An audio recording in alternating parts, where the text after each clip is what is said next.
Hello there and welcome once again to The Verdict. Mick Cornett with Meyers. We're here every week meeting interesting people and dealing with topical issues. And today we're going to learn more about the great work going on at the Harold Hamm Diabetes Center. Yes, an enormous problem in Oklahoma. Diabetes reaches almost everybody's family.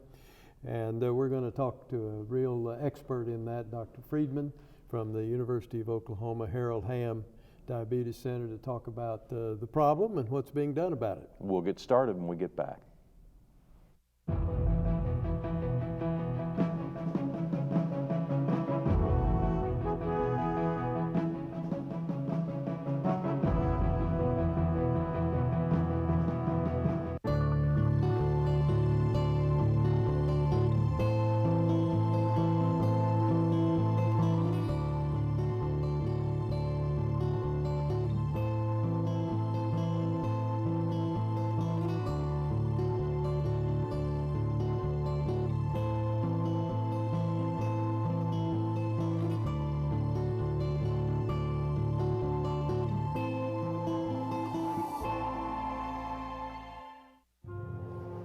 I wanted to become a princess ever since I was little. Being crowned is an amazing feeling. It means everything to me to represent my tribe, especially as princess. The Chickasaw Princess program has been in existence since 1963. The leadership and the skills that we learn as being the Chickasaw Princess has been handed down from generation to generation. We're the ambassadors of the Chickasaw Nation for a year. We're a special group of ladies that have represented different governors and lieutenant governors over the years. I would tell young girls who want to become a princess just to go for it. Don't let any barriers stop you from doing what you want to do. There are some dynamic young ladies that are going to be great ambassadors for the Chickasaw Nation out there. Once a princess, always a princess, with honor and dignity.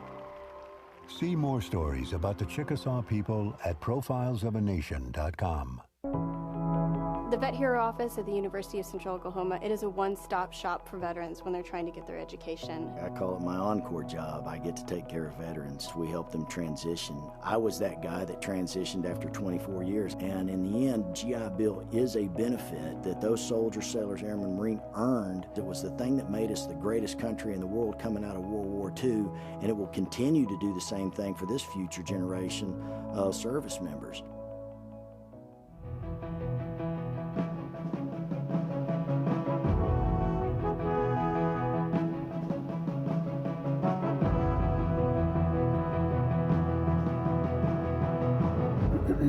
Welcome back to the set of The Verdict. Mick Cornett with Kent Meyers, and Kent's going to introduce today's guest. Dr. Jeb Friedman is our guest this week. He is the director of the Harold Hamm Diabetes Center at OU Med. He did his undergraduate work at Springfield College in Massachusetts, did his PhD work at Kent State University. He spent 18 years at the University of Colorado as head of the Nutrition and Obesity Research Center in Denver. And then in this year, in January 1st, 2019, he came to the University of Oklahoma to take over as director of the Harold Hamm Diabetes Center. He has done much research and writing over his career in diabetes. He is recognized nationally by the National Institute of Health and others as an expert in diabetes, and that's what we want to talk to him. We want to get to know him today, and that's what we want to talk to him about. Doctor, sure glad to have you. Thank you very much for inviting me. It's great to be here. You were telling me you grew up in New York? That's correct. And how did you get kind of started on a medical path? That's an interesting question. I guess I have always enjoyed and been interested in human physiology and medicine, so the path take me down that road from a young age, and then had some family members who had diabetes. I became interested in that, so I kind of tracked my path through endocrinology, and then recognizing I need to know more about the cell and the molecule. I did a lot of training from, I call molecules to man, so I started with human investigation, I moved down to the cell and then down to the level of DNA. So I kind of crossed all those boundaries along the way. Did somebody inspire you along the way? My parents were really academics. They were really interested in education and reading in the beginning of my career, I'd say. So we had a library full of books, and I just sort of went from there. Well, talk about your experiences at the University of Colorado. So I worked across a lot of different departments. My primary home was in pediatrics in the section of neonatology, which is about the health of a newborn infant. But my basic interest in biology and biochemistry kind of led me down a path of how does disease start in a cell. So I was working with mothers and infants, and then in different models of metabolism mostly. That's how diabetes starts. So is there a genetic component, or are people predisposed because of the early diet? What's your opinion on that? Right. So diabetes is a genetic disease, whether it's type 1 or type 2. So that's all in our genes, but our genes haven't changed much in the last 20, 30 years, in the last millennium, let's say, but we have this increased incidence of diabetes, both type 1 and type 2. So there must be something in our environment that acts on those genes. We all carry them. If you look at your parents, about how they're shaped, you're kind of shaped the same way as you as you age. So there's a lot of genetics to how our metabolism starts, but there's a lot of things that happen in that first 1,000 days of life where we're really vulnerable, and things in the environment, what we eat and how we exercise, and things that we're exposed to that can control how those genes actually operate. I was taken by a reference in the materials I looked at about you and the 1,000-day of life program or project, however we want to refer to it, that deals with the treatment or identification of diabetes risks in the first 1,000 days. Can you be a little specific about that? Absolutely. So that was my opportunity to come to Oklahoma to exercise my vision in how development of disease starts and prevention.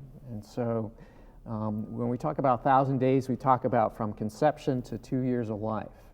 So those first 9 months in the womb, if a mom has diabetes or obesity, that infant is exposed to those same maternal factors. And so that can change the trajectory of someone's life very early. And when we come out of the womb, we can measure things that actually are signposts, we think, of higher risk for obesity and diabetes and the complications that come with it, particularly if it's a non-well-controlled mom, or a mom who's gained too much weight, or a mom who has uncontrolled diabetes. So that's a concern for us. The next 2 years, when nutrition starts, and nutrition starts with right out of the womb, that breastfeeding or bottle feeding, what it does is you actually triple your body fat in those first 2 years of life. If you look at your little kids, they're pretty pudgy when they come out, but everybody gains a lot of fat mass, and then off we go. So those signals metabolically have a lot to do with where you end up when you go through phases in life. Let's say puberty. That's a challenge for young adults, and so we're seeing kids who have moms who have obesity or diabetes. When they reach puberty, they tend to have more metabolic concerns than the average person. And that can progress through college and then into your 30s and 40s. And because we're seeing now all these metabolic diseases, diabetes being one, cardiovascular disease being another, they're coming earlier and earlier in life. And so now we actually talk about, instead of calling it adult onset diabetes, because it's not always adults, it's just called type 2, because it's coming further and further, closer and closer to young adults. What types of research are you doing, or what type of introspection are you doing insofar as those first 1,000 days, and what is happening, and how changes could be instituted at that level that might change a person's propensity to get diabetes? Well, it's a rapidly emerging field. It's been acknowledged over the last 10 or 15 years that this is a period where you can actually change things. So if you have diabetes, we need to carefully control that. We need to figure out what are the precursors to your diabetes? What causes that? Because you can't fix it unless you know the cause. So we're trying to investigate the cause of gestational diabetes in the mothers, but we know that most of the kids or moms who don't have diabetes who are obese, and that's a lot of women, that's maybe 60% of women come into pregnancy now because the obesity rate has gone up. We see a lot more moms who have obesity, and maybe only 10 or 15% will have gestational diabetes, but a lot more will have obesity. So if we're not measuring blood sugar, we have to figure out what it is in those moms who don't have diabetes that causes this. So we tend to think about nutrition as the first line of defense, trying to keep that gestational weight gain down, but also what you eat makes a big difference. So we're trying to figure out what it is in the diet, what is the best thing that we can change that will have the best outcome in these newborn kids. Is breastfeeding a factor in any of this? It is. So you have 1,000 days to work with, and as I mentioned, you triple your body fat after birth, and so we're really advocating breastfeeding, but we're finding out now that there's things in breast milk that act on that baby's metabolism we never knew about before. So one of the fields that's really interesting these days is called the microbiome. I don't want to introduce new vocabulary to everybody, but it's in the news. So you hear about this, it's what the bacteria are that live in your gut. And it's 10 times bigger than your own genome. And where do you get this? You get it from your mom, because babies are basically born sterile, and they come through the womb, they get a little of this bacteria, they start to breastfeed, they get exposed to the environment, and they develop this microbiome basically from mom to baby. So that's one thing that we can impact with our nutrition. And what we're actually researching at OU is what's the best microbiome to start life with? And can we change that in that course of life? Because as you know, microbiome can change. So we're really interested in figuring out if that's a way to go. All right, let's get it to a break. Dr. Jed Friedman is with the Harold Hamm Diabetes Center at OU Medicine in Oklahoma City. We'll be talking more about diabetes and his work at the center when we get back.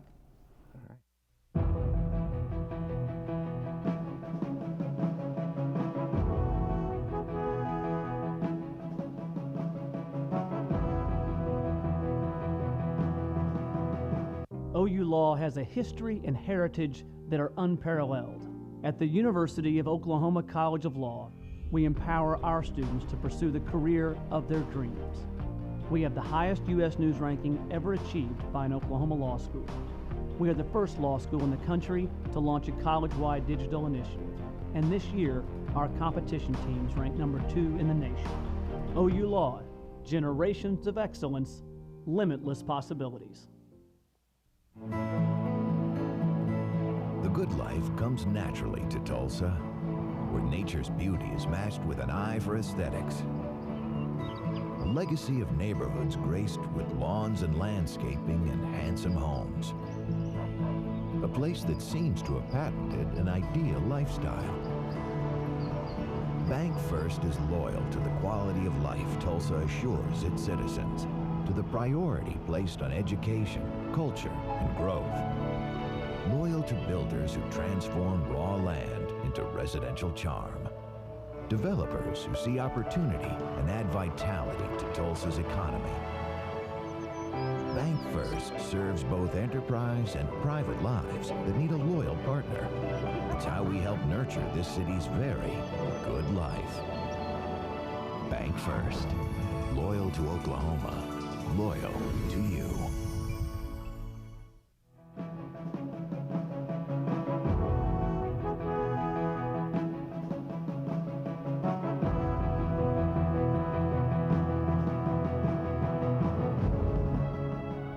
Welcome back to the set of The Verdict. Mick Cornett with Kent Meyers, and our guest is Dr. Jed Friedman with the Harold Hamm Diabetes Center in Oklahoma City.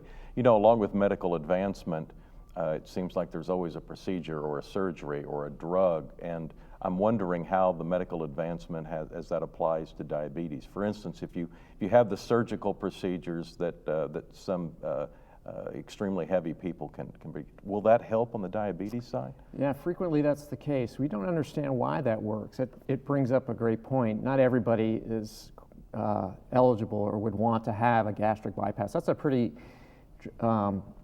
drastic surgery to have in order to prevent your diabetes or correct your diabetes. We don't know why that happens, even before you wind up losing weight. So the issues there are, can we learn more about why that works in people? We actually have a program like that at Harold Hamm Diabetes Center. And so we're really interested in the metabolic changes that happen rapidly. Of course, people eat less, they tend to lose weight. That's always a helpful thing for type 2 diabetes. It takes a while, but it's a pretty radical change in your metabolism. If we can understand how that works, because generally the diabetes goes away within the first week or two, which is an amazing thing to think about. So that's Really? a frontier. Wow. You must have clinical programs at the Diabetes Center. Yeah. What type of clinical programs do you have that might serve Oklahomans specifically? Yeah, so Harold Hamm Diabetes Center was created about 10 years ago as the vision of the former President Warren and Harold Hamm together. And they first visioned a place where you could go to get your care for diabetes across the spectrum. So everything from eye care to foot care to kidney care, things that are involved in the complications of diabetes, which unfortunately we have too much of. What we'd really like to do is prevent those complications. You can get them treated at Harold Hamm, but what we have now are more about prevention. So there's what's called DPP, Diabetes Prevention Program. So individuals across Oklahoma who are diagnosed with prediabetes, we can talk about what that is, are eligible for this prevention program so we can halt the progression of their diabetes. We have a program also called Wavelengths, which is for kids, so particularly kids with type 1 diabetes that are transitioning to teenagers or adulthood. You know, there's a lot of changes involved there, and so transitioning their care from a pediatrician to an adult endocrinologist, we have that there. We have cooking classes to teach people how to cook their food. We have camps for kids who want to understand more about their disease and meet other people with diabetes. But we're really trying to now push the needle now. We'd actually like to do something called medical nutrition at the end of the day, trying to create a medical pharmacy for people who don't have access to healthy foods and really would like to eat better. So we're on our way to do a number of things. How is the problem of diabetes in Oklahoma different than other states? Well, you have a population in Oklahoma that's has a high percentage of Native Americans. You have some minorities, and those people tend to have more diabetes. So overall, diabetes ranks about 5th in Oklahoma nationwide. So we're in the top 5, which is not so good. Along with that, so you'd say somewhere around 12% to 15%, depending on which population you look at, has type 2 diabetes. There's only about 5% of all diabetes is type 1. The majority, 85 to 90%, is the type 2. And then we have what's called pre-diabetes. So that's a term that the American Diabetes Association has started to use in order to, again, help people understand that there's a way to stop this before you get to diabetes. We have about 1/3 of all Oklahomans, or over 1 million people, it's estimated, have pre-diabetes. Most of them don't know it. The test for this is not always run in your doctor's office. It really looks at this hemoglobin A1C, which is this long-term, what does your blood sugar level look like? And if it's borderline, they would call you a pre-diabetes, and that's where our program for prevention would come in for people who are at the borderline, so we can try and stop it before it starts. Let's talk now about the Harold Hamm Diabetes Center. You were obviously recruited to come to run the facility. What appealed to you about the job? Well, Mr. Hamm was an important appeal because he gave this wonderful donation. It was $34 million at the time, with another 25% matching that the university is hoping to raise. So there's a commitment there to go beyond just the clinical care to find a cure. So for me to come and say I have this vision about the first 1,000 days, and then to accept this program and the ability to execute it, whether it's making teams together. They actually funded these endowed chairs, so I was able to recruit 7 people from Colorado to move with me, who will start next year. So bringing in talent teams, and technology. The technology that we need to solve diabetes in Oklahoma is no different than anywhere else, but we need to build on what we have here. And so that involves a lot of computer scientists, it involves a lot of genetics, it involves more deep dive into metabolism. So those three things, technology, teams, and talent, are what brought me to Oklahoma. And you know, people always talk about disease. They talk about, well, will there be a cure? What is your opinion on whether or not in our lifetime we'll see a cure for this disease? You know, cure is a big word. It's our goal. You know, I'm really more about prevention, but I think in the next 3 to 5 years, as we learn more, let's say, about this microbiome aspect of our metabolism, or what factor is it that we have to block, we're looking for a switch, something that we can turn. If we know what the switch is for this prediabetes, we can turn it off. So that's the program. Your first year is just about completed. What has been the biggest pleasant surprise in this first year? Well, I guess the biggest surprise was the gala that we just held, which was at the National Western Historical Museum in Oklahoma City, where we had Tony La Russa was the MC, and we had Tricia Yearwood as the talent who came and played, and we raised over $1.8 million for diabetes research just in one night. That was fabulous. That is fabulous. Yeah. And I guess you know, Mr. Hamm's committed to this. That must have been part of the reason that this job appealed to you. Yeah, absolutely. You can hear him. He has type 2 diabetes. He knows it's a problem, and he knows it's a real big problem in Oklahoma. You know, some of his passions run around the cost of insulin. So he's actually met with President Trump about trying to change the policies for how generic drugs are classified, so maybe we can get a lower cost insulin. You know, he's committed to helping the Native American tribes with diabetes, which run very, very high risk. So we have some programs down in Chickasaw Nation and Choctaw Nation for diabetes as well. So it's a real comprehensive center, I'd have to say, and it's located right on this Health Science Center campus in Oklahoma City, where you have Children's Hospital, the VA Hospital, the OU Medicine, a School of Public Health, a School of Nursing, School of Dentistry. So it's an opportunity. I actually have 3 jobs, if you want to know about it. So one is the Harold Hamm Diabetes Center Director. The other is I have an endowed chair. I have the Chickasaw Chair in Diabetes, which means I get to run a research program. So I tried to bring as much of that talent as I could. And the third is I am the Vice Provost for Diabetes Programs at the Health Science Center, which means I have some purview for where diabetes is located and how to create teams across the campus. What size staff do you have? Harold Hamm Diabetes Center currently has about 9 people in the business side, I'd say. So we have accountants, grants managers, we have business managers, we have people who are involved in philanthropy, who help run the actual physical building, and then within that building we have the endocrine staff and the staff in the Dean McGee Eye Institutes, the neurosciences, the gastric bypass, the nutrition people, the people who run the prevention program, all in one space. Well, we really appreciate your work, and please give our best back to the staff in Oklahoma City. Certainly will. Thank you. Good luck to you. All right. Kit and I'll have a final word when we get back.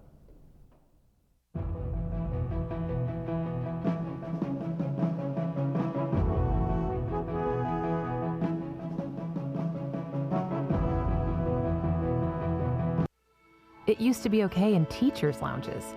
It used to be okay in maternity wards. It was okay in sporting arenas, college campuses, and office spaces. But now that we understand the deadly dangers of secondhand smoke, that's not okay anymore. So why is it okay that thousands of employees are exposed to it every day at work? Bottom line, it's not okay. Let's protect hardworking Oklahomans.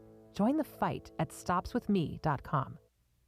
All children deserve a life of hope and love, but sometimes they experience a life of pain, neglect, and abuse. When that happens, each child deserves all the quality assistance and representation that can be offered in our legal system. For more information, call 23-CHILD. Oklahoma Lawyers for Children, helping to bring hope and love back to the lives of abused children. You will always be mom and dad to me. I really think people are so unaware of the number of kids waiting just in Oklahoma. And I think if more people knew that those children were out there waiting, I think that just by the way we live our lives and the people we talk to, that maybe we can help encourage adoption from Oklahoma. You will always be mom and dad to me. The Journal-Record is pleased to be a sponsor of The Verdict. The Journal-Record, since 1903, the best source of Oklahoma business news and legal information.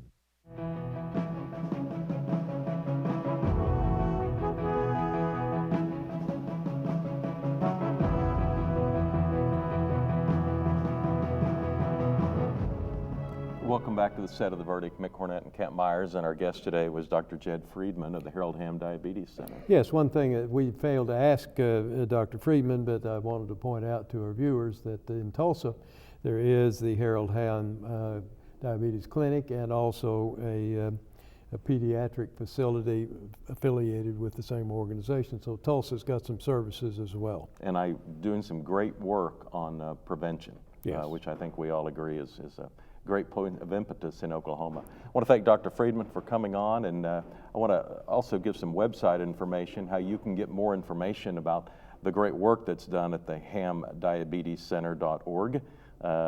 So if you go to that website, you'll be able to check out and perhaps get some information that may help you or a family member, hamdiabetescenter.org. And we have a website. We'd love for you to log on to our website and tell us about a guest you'd like to see on our show or a topic you'd like to see us discuss. Our website is theverdict.tv. Kent, hope you have a good holidays. Well, same to you. Yeah. Don't eat anything that will raise your insulin level or your sugar level. Yeah. And that goes for you at home as well. We'll see you next week right here with another show of The Verdict.